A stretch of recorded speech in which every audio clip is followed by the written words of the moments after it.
श्रीमद् भागवत महापुराण सप्तम स्कंद 14वां अध्याय गृहस्थ संबंधी सदाचार। राजा युधिष्ठिर ने पूछा, देवर्षि नारद जी, मेरे जैसा गृहासक्त गृहस्थ बिना विशेष परिश्रम के इस पद को किस साधन से प्राप्त कर सकता है? आप कृपा करके मुझे बतलाइए। नारद जी ने कहा, युधिष्ठिर, मनुष्य गृहस्थ आश्रम में रहे और गृहस्थ धर्म के अनुसार सब काम करे, परंतु उन्हें भगवान के प्रति समर्पित कर दे और बड़े बड़े संत महात्माओं की सेवा भी करे। अवकाश के अनुसार विरक्त पुरुषों में निवास करे और बार बार श्रद्धापूर्वक भगवान के अवतारों की लीला सुधा का पान करता रहे। जैसे स्वप्न टूट जाने पर मनुष्य स्वप्न के संबंधियों से आसक्त नहीं रहता, वैसे ही ज्यों ज्यों सत्संग के द्वारा बुद्धि शुद्ध हो, त्यों ही त्यों शरीर, स्त्री, पुत्र, धन आदि की आसक्ति स्वयं छोड़ता चले, क्योंकि एक न एक दिन ये छूटने वाले ही है। बुद्धिमान पुरुष को आवश्यकता के अनुसार ही घर और शरीर की सेवा करनी चाहिए, अधिक नहीं। भीतर से विरक्त रहे और बाहर से रागी के समान लोगों में साधारण मनुष्यों जैसा ही व्यवहार करे। माता पिता, भाई बंधु, पुत्र मित्र, जाति वाले और दूसरे जो कुछ कहे अथवा जो कुछ चाहे, भीतर से ममता न रखकर उनका अनुमोदन कर दे। बुद्धिमान पुरुष वर्षा आदि के द्वारा होने वाले अन्न आदि, पृथ्वी से उत्पन्न होने वाले सुवर्ण आदि, अकस्मात प्राप्त होने वाले द्रव्य आदि तथा और सब प्रकार के धन भगवान के ही दिए हुए हैं, ऐसा समझकर प्रारब्ध के अनुसार उनका उपभोग करता हुआ संचय न करे। उन्हें पूर्वोक्त साधु सेवा आदि कर्मों में लगा दे। मनुष्यों का अधिकार केवल उतने ही धन पर है जितने से उनकी भूख मिट जाए। इससे अधिक संपत्ति को जो अपनी मानता है वह चोर है, उसे दंड मिलना चाहिए। हरिण, ऊंट, गधा, बंदर, चूहा, सरीसृप अर्थात रेंगकर चलने वाले प्राणी, पक्षी और मक्खी आदि को अपने पुत्र के समान ही समझे। उनमें और पुत्रों में अंतर ही कितना है। गृहस्थ मनुष्यों को भी धर्म, अर्थ और काम के लिए बहुत कष्ट नहीं उठाना चाहिए, बल्कि देश, काल और प्रारब्ध के अनुसार जो कुछ मिल जाए उसी से संतोष करना चाहिए। अपनी समस्त भोग सामग्रियों को कुत्ते, पतित और चांडाल पर्यंत सब प्राणियों को यथा योग्य बांटकर ही अपने काम में लाना चाहिए। और तो क्या, अपनी स्त्री को भी, जिसे मनुष्य समझता है कि यह मेरी है, अतिथि आदि की निर्दोष सेवा में नियुक्त रखे। लोग स्त्री के लिए अपने प्राण तक दे डालते हैं, यहाँ तक कि अपने माँ बाप और गुरु को भी मार डालते हैं। उस स्त्री पर से जिसने अपनी ममता हटा ली, उसने स्वयं नित्य विजयी भगवान पर भी विजय प्राप्त कर ली। यह शरीर अंत में कीड़े, विष्ठा या राख की ढेरी होकर रहेगा। कहाँ तो यह तुच्छ शरीर और इसके लिए जिसमें आसक्ति होती है वह स्त्री, और कहाँ अपनी महिमा से आकाश को भी ढक रखने वाला अनंत आत्मा। गृहस्थ को चाहिए कि प्रारब्ध से प्राप्त और पंच यज्ञ आदि से बचे हुए अन्न से ही अपना जीवन निर्वाह करे। जो बुद्धिमान पुरुष इसके सिवा और किसी वस्तु में स्वत्व नहीं रखते, उन्हें संतों का पद प्राप्त होता है। अपनी वर्णाश्रम विहित वृत्ति के द्वारा प्राप्त सामग्रियों से प्रतिदिन देवता, ऋषि, मनुष्य, भूत और पितृगण का तथा अपने आत्मा का पूजन करना चाहिए। यह एक ही परमेश्वर की भिन्न भिन्न रूपों में आराधना है। यदि अपने को अधिकार आदि यज्ञ के लिए आवश्यक सब वस्तुएं प्राप्त हो, तो बड़े बड़े यज्ञ या अग्निहोत्र आदि के द्वारा भगवान की आराधना करनी चाहिए। युधिष्ठिर, वैसे तो समस्त यज्ञों के भोक्ता भगवान ही है, परंतु ब्राह्मण के मुख में अर्पित किए हुए हविष्य अन्न से उनकी जैसी तृप्ति होती है, वैसी अग्नि के मुख में हवन करने से नहीं। इसलिए ब्राह्मण, देवता, मनुष्य आदि सभी प्राणियों में यथा योग्य उनके उपयुक्त सामग्रियों के द्वारा सबके हृदय में अंतर्यामी रूप से विराजमान भगवान की पूजा करनी चाहिए। इनमें प्रधानता ब्राह्मणों की ही है। धनी द्विज को अपने धन के अनुसार अश्विन मास के कृष्ण पक्ष में अपने माता पिता तथा उनके बंधुओं अर्थात पितामह, मातामह आदि का भी महालय श्राद्ध करना चाहिए।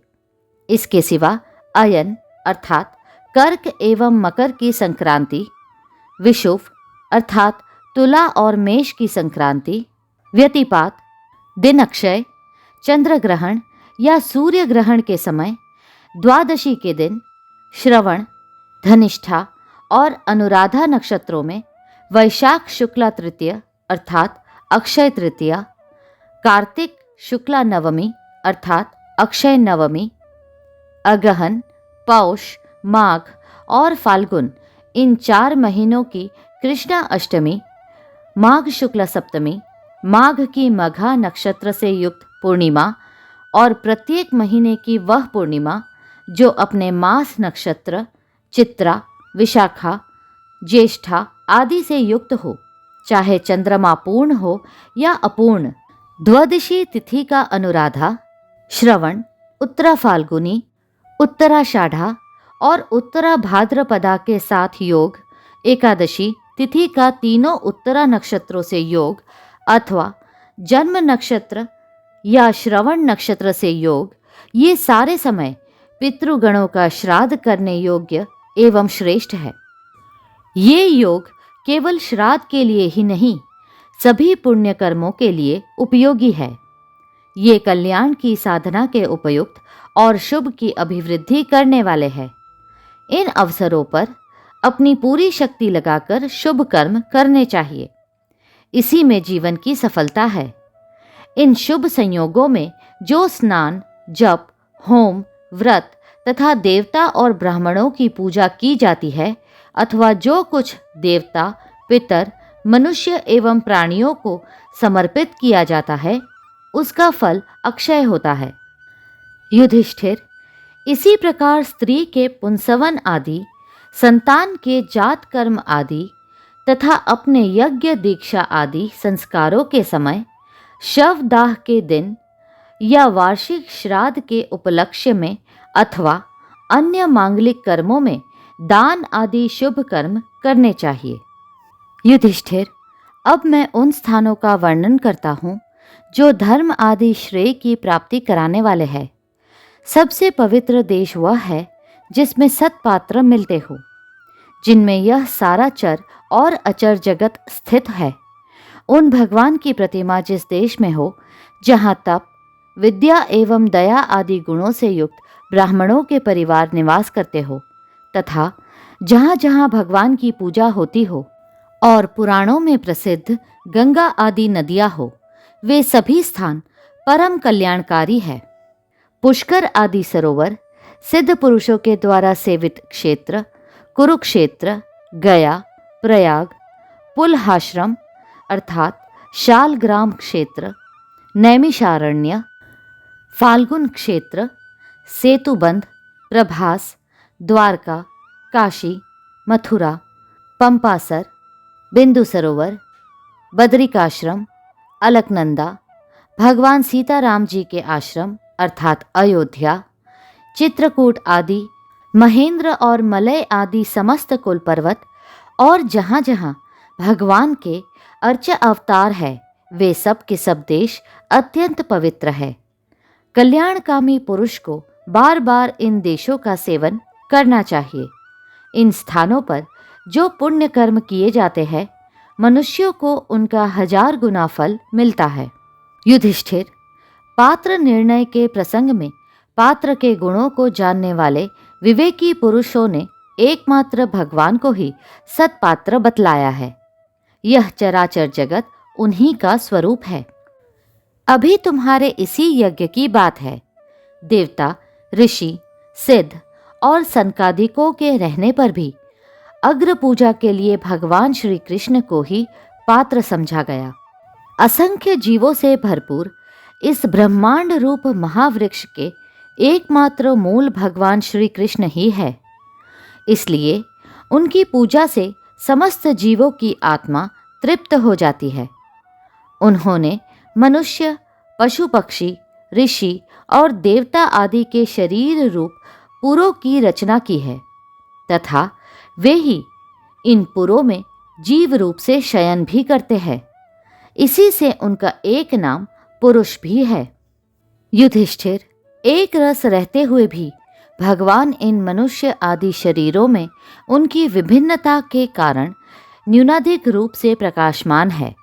इसलिए पशु पक्षी आदि शरीरों की अपेक्षा मनुष्य ही श्रेष्ठ पात्र है और मनुष्यों में भी जिसमें भगवान का अंश तप योग आदि जितना ही अधिक पाया जाता है वह उतना ही श्रेष्ठ है। युधिष्ठिर, त्रेता आदि युगों में जब विद्वानों ने देखा कि मनुष्य परस्पर एक दूसरे का अपमान आदि करते हैं, तब उन लोगों ने उपासना की सिद्धि के लिए भगवान की प्रतिमा की प्रतिष्ठा की। तभी से कितने ही लोग बड़ी श्रद्धा और सामग्री से प्रतिमा में ही भगवान की पूजा करते हैं, परंतु जो मनुष्य से द्वेष करते हैं उन्हें प्रतिमा की उपासना करने पर भी सिद्धि नहीं मिल सकती।